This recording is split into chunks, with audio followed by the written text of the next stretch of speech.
Now we are moving into the theme of today, which is about change. And when we think about change, the first thing that comes to mind is indeed if we are able to change our whole civilization and make it sustainable. Tomorrow we will go a step further, we will go on to regeneration. But today, let's start with sustainability. And I think that the idea that we need to create a new ecological civilization is the big question of today. And this question we want to address now with Jeremy Lent, who is in the United States, in Berkeley, in California, who is going to speak about this need to change civilization and move all of us into a new era. And later, this will be what we could call the mega approach, because we said yesterday that we use in Delphi the micro mega approach. So the mega approach is going to be Jeremy's talk, but then later this morning, we are going to move to other levels that come closer to us, that come closer to what each of every one of us can do in order to achieve that change and move to sustainability and from sustainability to regeneration. And this is going to be what will guide us this morning in this change session. Because one thing is sure, we have to change. And it is better if we organize the change and if we don't let it happen as it happened with this terrible pandemic that just fell on us and we were unprepared and not able to respond to it in the right way. So I would like to welcome Jeremy Lent. I hope Scott, with the miracle of technology, can find him in Berkeley, in California. Are we with Jeremy now connected? Yeah, I'm right here, Alexandra. That's great, Jeremy. Thank you. And thank you so much, because we know it's night for you. It's very late. It's morning for us. It's raining here. It's beautiful weather in Delphi. How is the weather in California? It's been pretty sunny here too, actually. Yeah. So, but now it's night. So you don't about the weather. anything. Right now it's dark out there and the stars are out. Okay. Yeah. So Jeremy, we will listen to you, and afterwards we will really want to ask our audience, our whole community, you take notes in between, to ask questions. Because what we are going to share with us is extremely important, and we would be very happy afterwards to take some time to exchange with you. So please don't only raise your hands, send us questions through the chat. Jochen and I will take them, and then we can go even a little bit deeper after we have heard Jeremy and continue this conversation for the next hour or so. So thank you very much, Jeremy. You can start. Great. So here we are. I'm going to talk, as Alexandra said, about this vision that has got me and other people very excited about an ecological civilization. But before I begin, obviously something that we're all very aware of right now is the impacts of the coronavirus that we've all been dealing with. And both here in the States and I'm understanding in Europe too, we're beginning to enter this phase of, okay, maybe it's time we can start to sort of move back to some version of sort of steps towards normal, if you will. And I think with that in mind, this I thought was a cartoon I came across the other day, which I thought is very worthwhile taking a look at. You know, as when we're looking at COVID-19, we know that there is no real normal to go back to because it wasn't normal before. And as we move into this next phase, obviously we're all aware we're going to be dealing with a major recession, but far bigger than anything is this looming existential wave of climate change that we all know is coming up in the future. And that's why there's really no such thing as normal that we're looking at right now. And so I want to focus our attention on that first. And I'm sure many people are familiar with this kind of graph about climate change and climate breakdown, which is simply that we know that greenhouse emissions have been going up basically uncontrollably. And even the pledges that countries around the world agreed to in Paris some years back are completely insufficient to get us to where what we need to be doing is going right back down to stay consistent with like a 1.5 degree change in temperature by the end of the century, way lower than even the pledges, and the countries aren't even close to meeting their own pledges. So this is a situation that many, not just activists, but scientists are so aware that if we keep going in this direction over the next years and over the next few decades, we'll be looking at really uncontrollable climate breakdown. Things like these feedback effects, like the loss of the Greenland ice sheet, and ultimately the Earth system moving to a new state, and the serious risk of real civilizational collapse. So this is something we just need to be aware of. But when you look at this situation, it's so much bigger than climate change itself, so that even if we could somehow magically find some way to deal with greenhouse gas emissions, we're looking at a far greater degree of ecological breakdown across the board. And so if we just spend a moment to think about our home. Here's the Earth in space, the only place we know of in the universe that has life, where humans for the last couple of 100,000 years have become the dominant species and affecting the Earth in dramatic ways, more than almost any other species in the history, the billions of years of Earth. And what have we been doing in that role of stewardship? Well, it's been really a dismal failure, what we have been doing as we're meant to steward the Earth. We're looking at half of all marine life lost in the last 40 years. We're looking at the rainforests basically disappearing. Since 1970, we've been seeing a 60% decline in animal populations all around the world. And even beyond animals, insects populations are collapsing around the world in all different parts of the world. Monarch butterflies here in California are down like 98 to 99% of their previous population. The vast ecological destruction just keeps going on each different place we look across the board. It's expected by the UN that 5 billion people will be facing water shortage by the middle of this century.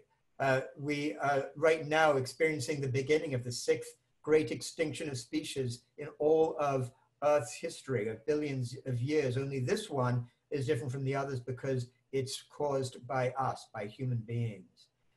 The coral reefs are on track to become totally annihilated this century worldwide. And it's expected that 95% of Earth's land will be degraded by the middle of the century. And then of all the statistics that I find it hardest to get my head around is this one, that by 2050, there will actually be more plastic in the ocean by weight than fish. So all this is going on at today's level of production. And of course, right now, we're hitting this recession with the coronavirus. But of course, all the mainstream economists and businesses want to get us back on this track so that the expectation by mainstream finance is that global production will be tripling by the year 2060 from what it is now. So if we look at the destruction that's taking place right now, how can the Earth bear 3 times more production, 3 times more consumption of resources? And that's why we have to be aware of this possibility that at some point over the next few decades, we might be looking at some kind of magazine cover asking this kind of question. So this, obviously, none of us want to see a collapse of our civilization. But one thing we can know for sure is that this century, we are undergoing transformational change. As Alexandra said, if we look at the theme of change, this is what we're experiencing this century. And in fact, the changes that we're undergoing this century have really so dramatic that there has only really been a couple of times in history, in all of humanity's history, that we've seen a transformation so vast as we're actually experiencing right now. And these are some of the big stages in all of human history that we can see, from hunter-gatherer to agriculture to the scientific revolution. Now, in the book that I wrote called The Patterning Instinct, A Cultural History of Humanity's Search for Meaning, I looked at some of the underlying drivers of these big changes in human history, in the way that humans make sense of the world, all the way from hunter-gatherer times onwards. And one thing I distilled from the years of research I did in this book is this simple statement that culture shapes values all through history, and those values are what shape history. And in fact, if you look at those big transitions from hunter-gatherer to agriculture, etc., what we see is there were transformations in fundamental systems of values each time one of these big changes happened. And I'm going to take you through just a very high-level version of some of these changes that happened historically to give us some context so we can understand the kinds of possible changes that we need right now in this century. So first, just to spend a few moments looking at the hunter-gatherer set of values. And we as humans spend 95% plus of our history as nomadic hunter-gatherers. And for hunter-gatherers, their sense of nature was that nature was a giving parent. They lived in a world without boundaries, and they saw all living beings all around them as basically being family. They sensed that we all have an intimate relationship with the spirits that were in everything all around them. And with that sense of nature being a given parent, they sensed that we could trust nature to meet our needs, that everything is connected, and that the natural world has intrinsic value. So these are the kind of value systems that we as humans lived all around the world for most of our history, but then that all changed about 10,000 years ago with the rise of agriculture.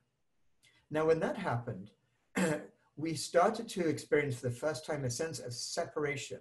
I like to use this fence as an iconic image for what agriculture meant to the human experience, because it meant separation, not just humans separating their agrarian fields from nature, but also humans being separate from other humans.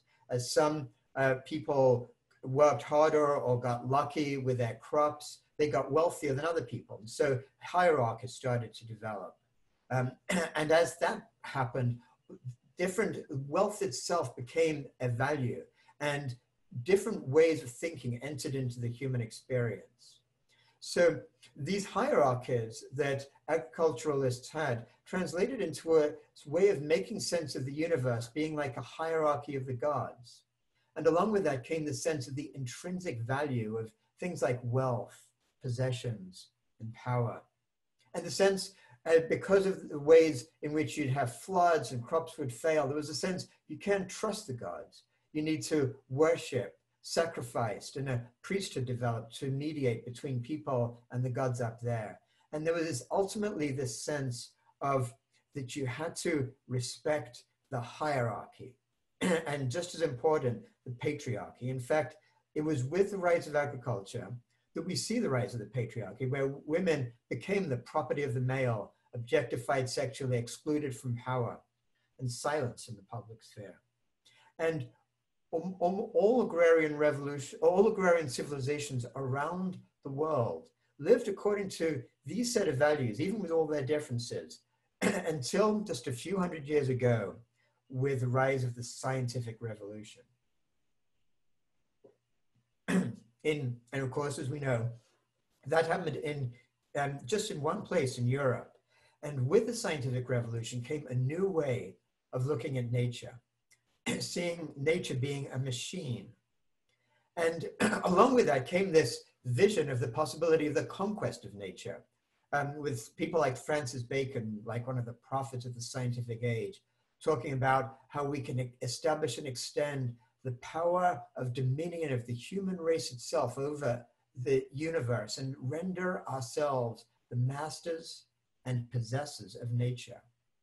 And the Europeans, along with this belief of conquering nature, also sensed that they could conquer other continents, which led to the rise of imperialism and colonialism, and the initiation of this white racist ideology that has become dominant through much of the world. Along with that came the genocide of the indigenous peoples in North and South America, and then enslavement and transportation over the centuries of more than 12 million Africans to the United States and to North and South America to be slaves there. And these were the historic underpinnings of our modern dominant system of values. So if we take a moment and look at what is the modern story tells us about our values, it's really a story of separation. It tells us that nature is a machine, that humans are separate from nature. Humans are separate from each other. It tells us that human progress arises from the conquest of nature and that earth is a resource to be used for our benefit. And ultimately, with all of that, the purpose of life is basically to get wealthy and powerful. So this is a worldview based on separation. And I view an image like this as really being iconic of our world today, where we're even standing there in lines pre-COVID. We're like separate from each other because we're just connected to the technology. We're separate from our food sources. And it's the media who gives us this barrage of information telling us about this root story, even when we think that they're just telling us anything else about the world. So if you just imagine a typical situation, we turn on the news, the TV, we hear a newscaster telling us about what's happening in the economy today.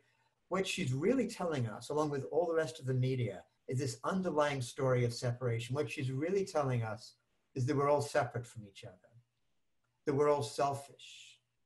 And by the way, it's really great that we're all selfish, because through everyone acting selfishly as rational maximizers, that's the way capitalism works, and that works for the best interests of everyone. And we're told that nature is a machine. And that's actually a really good thing, because technology is the solution to all of our problems. And somehow through technology, we can grow infinitely on a finite planet.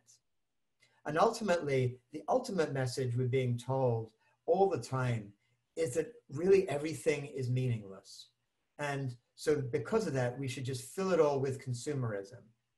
And this is a system that is designed incredibly well to mint new billionaires. It's a system that has allowed the global transnational corporations to dominate our world. So that now 69 of the world's 100 largest economies are actually transnational corporations, not countries. And it's a system that's led to the greatest inequality in history, where at this point, believe it or not, the wealthiest 26 billionaires own as much wealth as half the entire world's population. And this is a system that has led to us ransacking the earth, the last minerals, the last resources available, even so that even while we're having climate breakdown, we're still putting out more excess fossil fuels and carbon into the atmosphere, causing this existential crisis of climate breakdown. And this is why clearly there's this concern of this possibility of some kind of collapse of this system in the future. But having looked at this context, I want to take us through this possibility of transforming this system into something very different, transforming it into a positive and a potential for a flourishing future, which would mean turning around this very underlying basis to something that I and other people call the possibility of an ecological civilization. So what is an ecological civilization? It's about transforming the basis of our global civilization from one that's wealth-based to one that is life-based. And along with that is a complete global cultural economic system that promotes sustainable flourishing for humans and Earth. Now, the reason we call it an ecological civilization is because some of the principles of it are based on actually the principles of ecology. So ecology is really the study of how living systems self-organize. And the amazing thing about ecologies is when they're left alone from human domination, they can remain resilient for millions of years, adapt to all the changes that happen, and stay strong, resilient, and healthy. And so the concept is to build a civilization on this principle. And the underlying principle, the underlying story of this civilization is that we are all interconnected in the web of life. And I'm going to take you through some of the principles of what that actually means at the next level down. So just really quick touch on some of what these things we were looking at. One is a sense of diversity. Ecologies are always diverse, and they, just like all these different animals at the watering hole, an ecological civilization would respect the dignity of all peoples and all groups and recognize the inherent right of every person to participate in political and economic power. And ecologies work through this concept of symbiosis, where each party contributes and receives reciprocally, just like in this image. The crocodile is happy to have the bird pick the little worms out of its teeth. And so the different kinds of organisms in the ecology can work together for the common good. And crucially, ecologies work well through this notion of a holarchy. And what a holarchy is, some of you are familiar with this concept of fractals, where patterns repeat themselves at larger and larger scales. And the holarchy is basically the whole connected set of all the different patterns that repeat themselves all the way to the complete whole. And the whole crucial element of this holarchy is that the health of the whole requires the flourishing of each part within it. That's a crucial element for an ecological civilization. Another principle is known as locality, where we'd be looking at societies organized based on their bioregions, rather than this kind of globalized system where we like ship products all around the world just for the convenience of consumerism. Instead, we'd be looking at regions having different needs and affinities based on their ecological context and connecting with the land rather than with global flows. Another principle is this notion of embeddedness, recognizing humanity as being part of the natural world. This was a slogan in Paris during COP21. We're not fighting for nature, we are nature defending itself.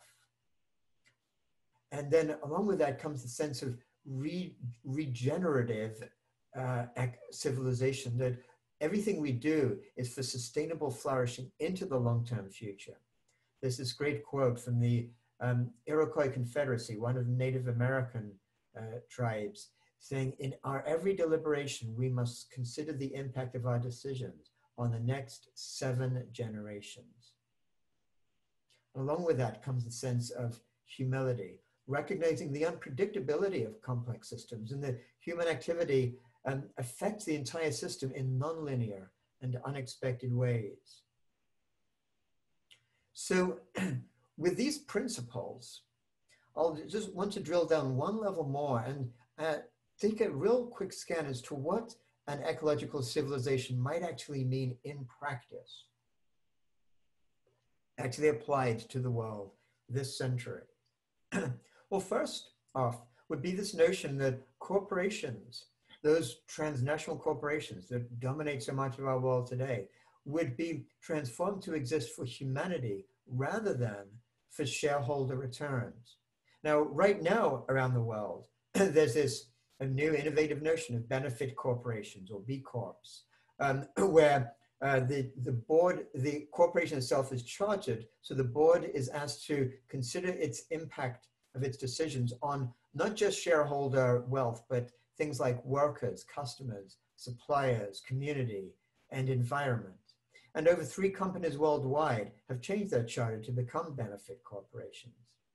But in an ecological civilization, we would actually see the transnational corporations fundamentally reorganized. So they'd have to have what's known as a triple bottom line required for their charters. A triple bottom line meaning not just profit, but also people and planets.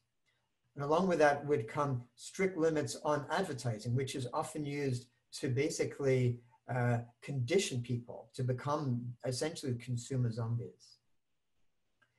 In an ecological civilization, we'd see worker-owned co-ops becoming the major force in global commerce, which are naturally inclined towards ecological values, such as equity and fairness. And we'd see a significant reduction in global income inequality, with a just transition from the fossil fuel economy, the imposition of a global wealth tax to become, to let our society become somewhat fairer, and having a universal basic income so that people have enough, know they have enough to rely on for their basic dignity, and the return of much of the property that's now been privatized back to the commons. We'd be looking at a circular economy which can increase employment while reducing waste, where products are designed for repair and recycling and sourced from recycled materials, which can lead to the virtual elimination of waste. We'd be looking at cities designed on ecological principles, with like community gardens on every block and extensive use of energy efficient designs and cars banned from city centers. And out of cities, we'd be looking at agroecology, replacing the global industrial monocrops that have been so devastating on our earth. And this would be based on permaculture principles with greater crop biodiversity, far greater water and carbon efficiency, and elimination of synthetic fertilizer. And to measure how this economy is doing, rather than GDP, which really just is a simple measure of how quickly and efficiently we're consuming the earth and taking the resources and turning it into the monetized economy, we'd be looking at replacing that measurement by any number of different measurements that are out there, such as a genuine progress indicator, for example, which factors in negatives such as income inequality and pollution as a negative, and then looks at the positives like volunteer work and household work and education to really get a sense of what the quality of life is like.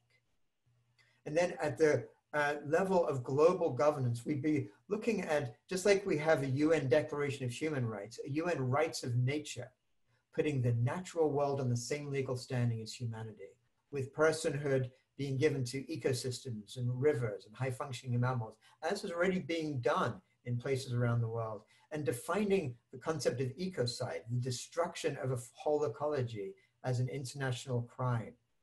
And there's already an organization that's working on trying to make that happen. Now, many of you may be hearing some of these ideas and saying, well, great ideas, but it's so far from our reality right now. How can we really take that as a serious plan for where we could be going? So I just want to give you a sense of some of the ways in which cultures can transform way more rapidly than we expect, in ways that are very non-linear, which gives us hope for what's possible. And just to take a look at a couple of examples, when people talked about women's suffrage back not much more than 100 years ago, it was considered to be absolutely outlandish when Emmeline Pankhurst founded the National Union for Suffrage in England for women.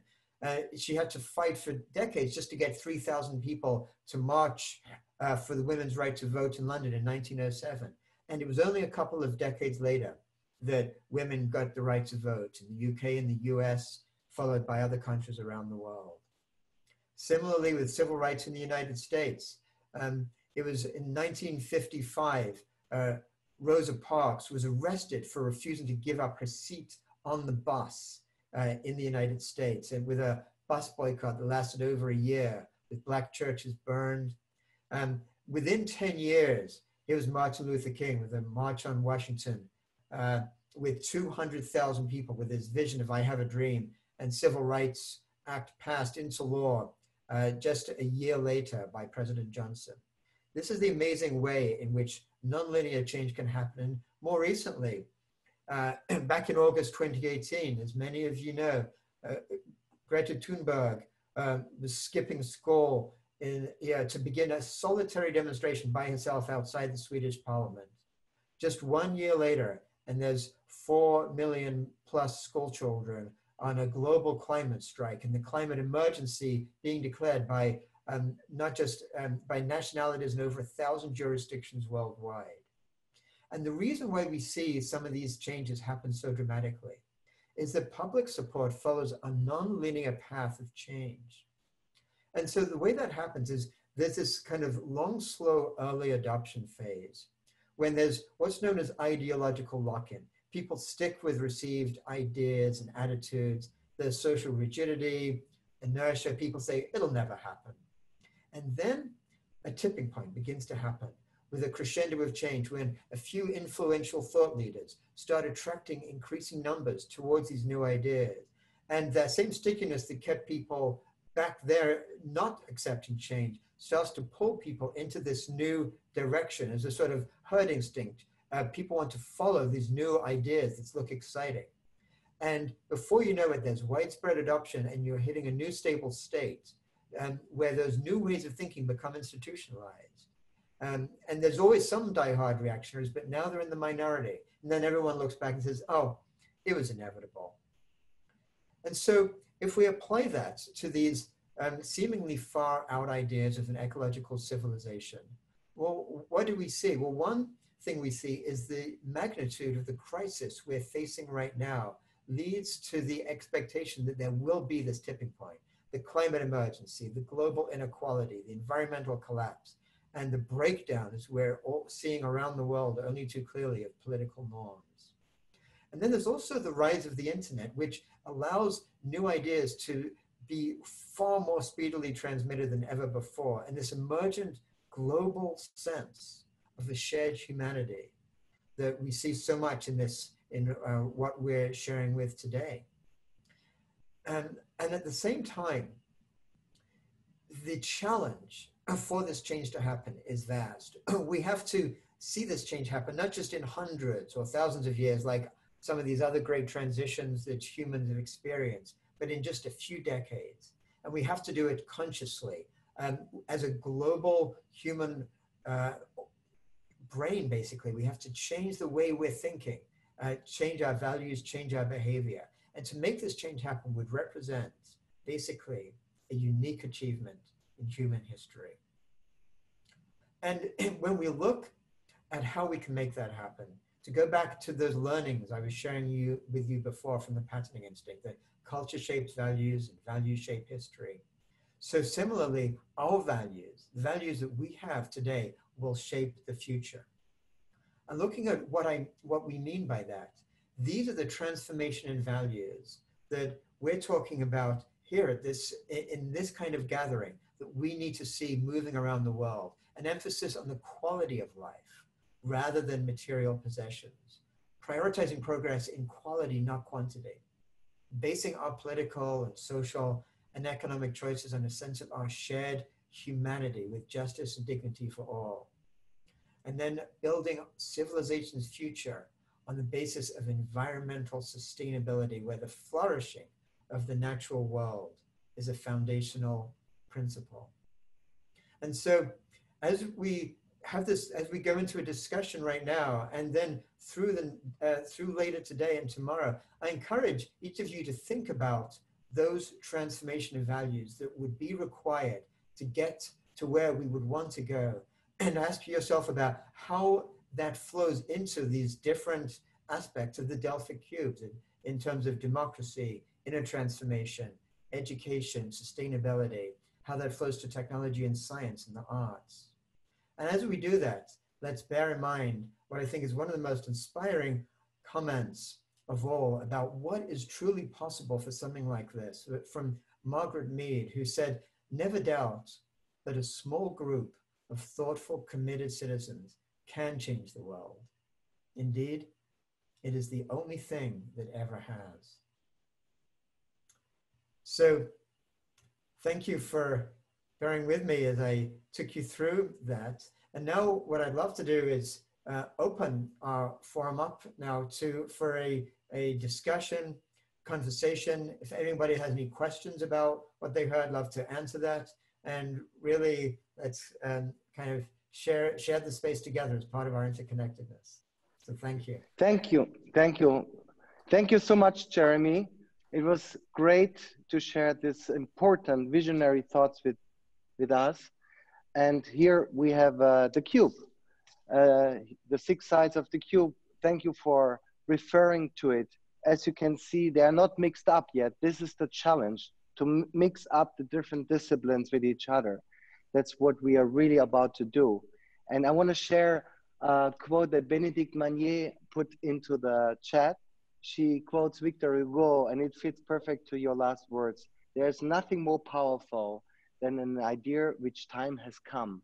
And we know that this idea has come. And now let's go into the questions and into the participation. I would propose, well, we maybe start. Is there anybody raising its hands right now? Yes, Jochen, I've got Stefanos who would like to ask a question. Let's go for it. So Stefanos, I'm going to give you your audio permissions, and if you could then speak, I'll be able to find you on the screen. Here you go. If you could speak now. Thank you very much. It's a wonderful event. I'm connecting from Bangkok, and I really enjoyed last night and also today. So Jeremy, thank you very much for the presentation. My question is that, you know, I'm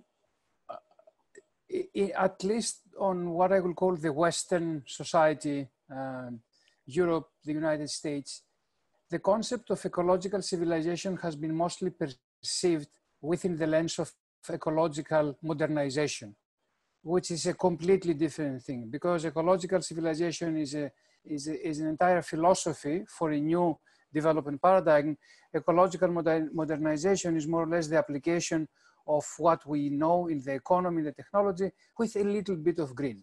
And this has led, and I agree with the criticism on the ecological modernization, has led on greenwashing. At the same time, and just from a historic perspective, ecological civilization concept started in the Soviet Union. It gained prominence in China within the Communist Party. And what you described, for it to happen, it needs an entire new governance philosophy. So what do you think it will take the Western governance systems, the republicanism, to make ecological civilization a practice from a concept? Thank you very much. Yeah, yeah, thanks. A great question. Thanks for giving that global perspective. Well, I think what is key to understand is the idea of an ecological civilization, and not just that one sort of phrase, but so many of the different ideas that are coming from around the world. They're looking at different ways of structuring society and the economy, are as different from, they're really leaving behind the old divides between sort of capitalism and communism, if you will. And I think that the notions we're talking about are just as different from the sort of state authoritarian kind of models of Chinese or Soviet communism as they are from modern global capitalism. And that's one of the things I really try to emphasize whenever I'm having these kind of discussions. This is a totally new way of thinking. It leaves behind some of those polarities, and it leaves behind really some of the presumptions for how things are structured. It's not about taking away power from the private corporation and giving it to the state. And to answer your question more specifically, it's about bringing governance down to the lowest effective level, as close to the grassroots as possible, where that power can be used effectively. There's a concept that's known as subsidiarity, which basically relates to that very notion of devolving power to the most effective level. And that's the way ecologies work. I mean, when it's not like there's one sort of grand design, which some sort of ecological dictator who tells the different animals and plants and fungi what they're meant to be doing, but each different community and each different element does what it does optimally in symbiosis and reciprocity with the rest of what's going on around. So similarly, we'd be looking at communities that are on the land responsible for growing their own products, responsible for their own production, responsible for their own culture, having much more of their own choices that they're making while being part of the global governance of what we need as humanity is to have much more of a global rather than a national sense of scale. So a key element in ecologies and a key element in how an ecological civilization could work effectively is known as reciprocal causality, which basically means that the whole, the system as a whole, affects all of the little parts, while all the parts working together actually affect and create the whole. So it's not like a hierarchy where the top tells the bottom what to do, but in this case, the system itself working together creates the whole, which then impacts the different parts. So the way that translates into what an effective civilization would look like is when we're dealing with global issues like climate breakdown, like ecological destruction, we'd be setting principles at the highest global level, but then different communities all around the world would interpret them in their own way that makes meaning for them and would have the authority to regulate, to self-regulate those, as long as they were consistent with these overall global values and principles.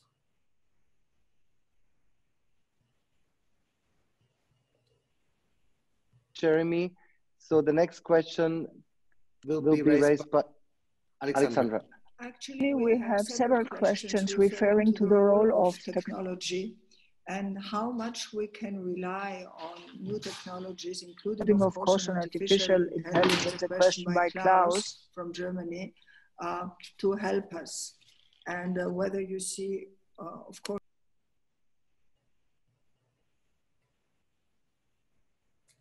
so Alexander, I just lost your sound for the last few, the last phrase or two, but then I got the question about technology, and I think that's a great question. So, so for all who asked that, thank you for that. And first off, I think what's really important to understand is that, again, when we're looking at an ecological civilization, this is absolutely not a rejection of technology.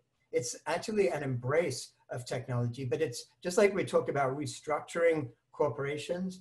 It would restructure the core foundational way of approaching technology to not be technology based on this old vision of conquering nature, but to be based on this vision of life affirming.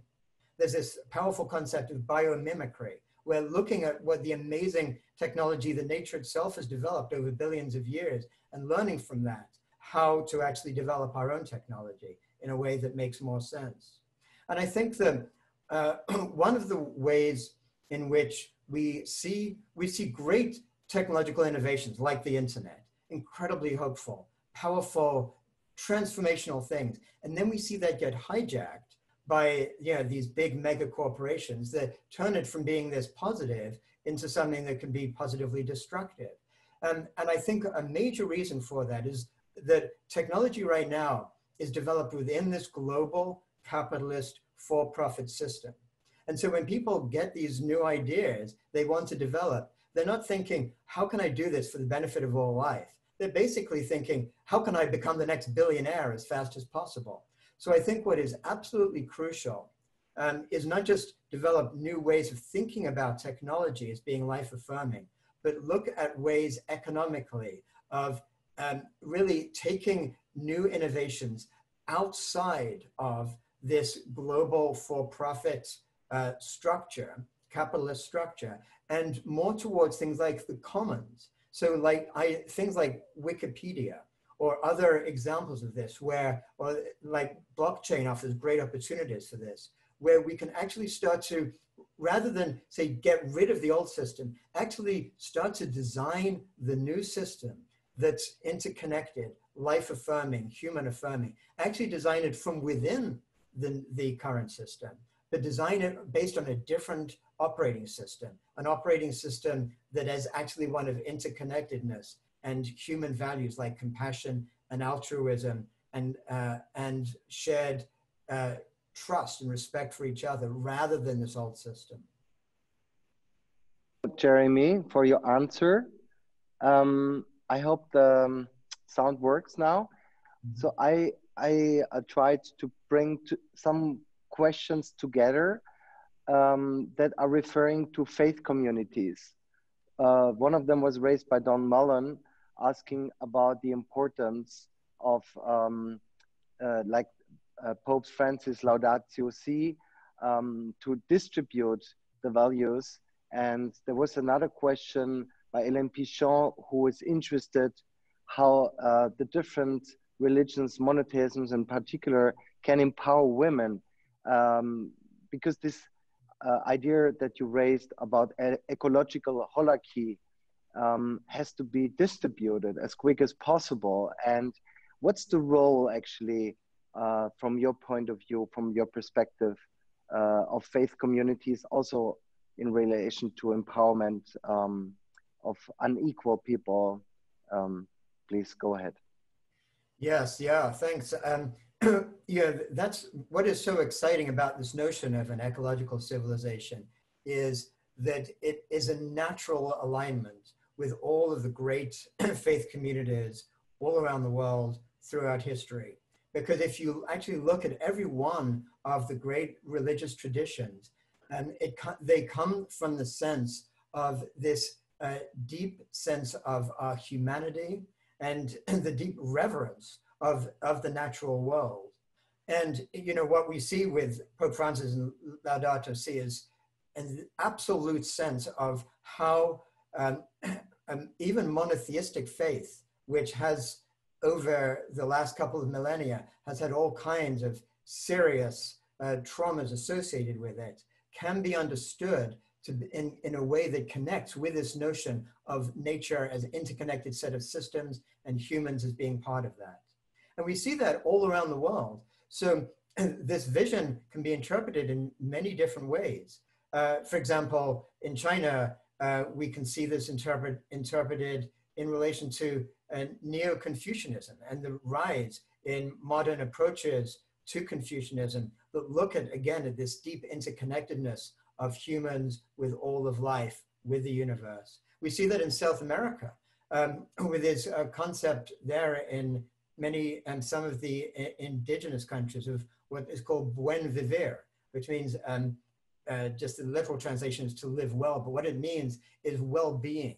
And again, it's based on indigenous insights into the intrinsic interconnectedness of humanity with all of life that we looked at, that early hunter-gatherers shared around the world. So in all cases, what's exciting about it is it's not like some big new abstract idea. It's an idea that comes from our evolved humanity, the fact that all of us are life. We're all living organisms connected with life, that its core human values as humans evolved to be unique among primates, their core human values of things like compassion, a sense of fairness, a sense of community, and wanting to actually be ready to even sacrifice a lot about our own individuality for that community. These are the bases of the great world religions. This is the basis of this vision going forward. Is there another question from the audience? Raising hand? Yes, we have a question from Jean-Luc. Jean-Luc, I'm going to give you your audio permissions. Okay, and Jean-Luc, there we go. If you could speak yes, now, I'll be able to find you. Thank you, because I had some troubles to get the sound. Hello, Jeremy. Thank you very much for your very convincing, even fascinating presentation. So I sent a question just about the radical change you suggest to move to this new civilization. When I use the word radical, I refer to the etymology, which means root. It means that we have to completely change, to pluck, I would say, the roots. So my question is, first, is there anything to save in our current roots. Everything has to be plucked. And to what extent we can make this such a dramatic change, radical change, acceptable for everybody on the earth and in a very short period of time. Because when you describe the revolutions in the past, these revolutions it took centuries, millenniums to take place. Now we have to do that in a few years, decades. So how is it possible to imagine that we have a capacity to do such a radical change in such a short period of time for the benefit of everybody on the earth? That's more or less the key question. This is, I think it's such a key question. It's a question that I think, that I ask a lot myself, and many people involved in this kind of thinking do ask. And what I think is most important to get a sense of to recognize that the times when these fundamental changes in underlying value systems happen is when the ways in which a society has been going along as before starts to unravel. And there's actually an ecological systems model called the adaptive cycle theory that looks at the different ways in which all different complex systems change over time. And it works from bacteria to all the way to massive ecosystems over millions of years. And they all go through a phase, a growth phase, and then a very stable phase when things are very tightly connected and it's very hard to change much. But then that stable phase begins to get brittle. It stops being so responsive to what's going on outside. And within that phase, you get these irresistible faults begin to develop within it. And then all of a sudden you have what's called a release phase. And you could look at, for example, at a forest, and suddenly there's a forest fire, or like a stock market, which is beginning to crash, and then suddenly there's a crash. And we're seeing this release phase happen in our society as a whole. And the thing is that while it's frightening to see things unraveling, it's like when that tight weave begins to unravel, that the opportunity arises to actually reweave it in a way that actually can make more sense than before. So it's a very tough challenge, because what we need to do is we need to actually see these changes happen before our whole civilization collapses, which would be this absolute disaster. But it has to happen as the civilization begins to move in that direction, and those tight interconnections that seem to make sense before start to get a little bit looser. Take advantage of those to do the reweaving, even while the society is continuing, so that somehow we're sort of reweaving in midair, so that before we know it, there's a new, different kind of structural way of connecting that people are beginning to accept more and more.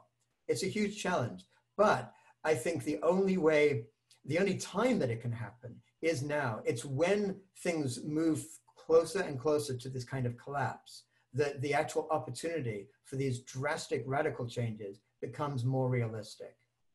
Maybe Jeremy, I just put together now, because time is running short, many questions are really kind of asking that question about the little time we have, and they refer to the corona pandemic. So there was the question, for example, do you believe that behavior change for climate action can curb the ecocid curve? So it's a direct reference to how we deal with this pandemic. And I might like to add how metaphoric, how we can maybe learn from the virus, how these ideas that you are putting here, this holistic approach of a new holarchy, how this can go viral. Maybe we can learn from the virus how we distribute it. And then many people ask the question, the role of women, because isn't it that the inequality that women, to empowerment of women in that process can speed up the process? And I would like to add, as an intendant of an arts festival, where do you see the role for the arts, for that development, for a new, more human society and culture? And is coronavirus a learning that helps us to now make that real change happen? Yeah. Well, you know, I think what is really fascinating about the coronavirus is how when humanity as a global entity sees a real threat, it's actually amazing and powerful to see how quickly our civilization, our whole global civilization, can transform things that we were told can't even be changed so quickly. So oftentimes what we're told in terms of climate breakdown, when scientists do the analysis and they say, we have to basically reduce our global consumption at this rate and reduce emissions at this rate, and we're going at this rate, and then people say, it's not possible. It can't be done. So we have to come up with more incremental approaches, even if that doesn't actually lead to anything positive. And now you can no longer say that, because we've seen that with just faced with one threat, what we've been told was impossible just happened overnight. So the key question is no longer a notion of it's impossible, but the issue becomes, how can it be done in a regulated and managed way? And how can humans, like we obviously as humans, we evolved to respond very immediately to immediate threats. So in our evolution, if there was like a lion suddenly appeared on the horizon, our adrenaline would kick off and we'd like run in the other direction. We know how to respond to threats that are right there in our face. One of the reasons that the climate breakdown threat is so difficult to respond to is because it involves having to sort of get a sense of where things are headed and looking at one particular event and recognizing that it's part of a global pattern, all these kind of things. That's one reason why it's been so hard to get humanity to recognize what we need to be doing.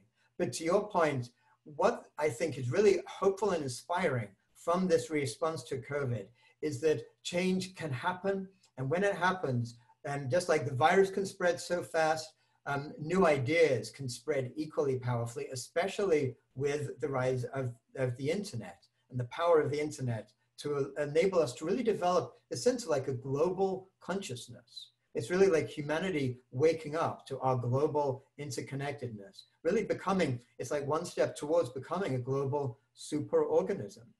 So what we need to do is really link these two things and get people to be aware, just like that cartoon that I showed you at the beginning of this presentation, was that what we've been facing right now is just a tiny little rehearsal for what we have coming in the future, unless we begin to shift our civilization now.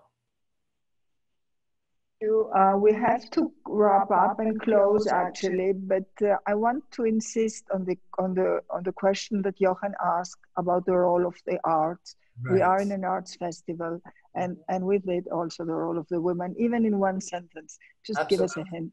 Yeah, well, basically, so powerful. All what we need is the arts and shift in media. Because if you remember what I was saying before, it's like the underlying stories that actually affect everything else that goes on. And each different culture has a story. And this story of interconnectedness that would be the foundation for an ecological civilization. This is the story that the arts, the media, and the transformation in the power structure from like the patriarchy to a more of basically a matriarchal and more of a fair and just society for all. These are the very underlying visions and stories that all of our media, all of our imagination has to go into to basically get people who aren't interested in looking at PowerPoint presentations or who aren't going to read 300-page books to get inspired and become part of that transformation we're looking at.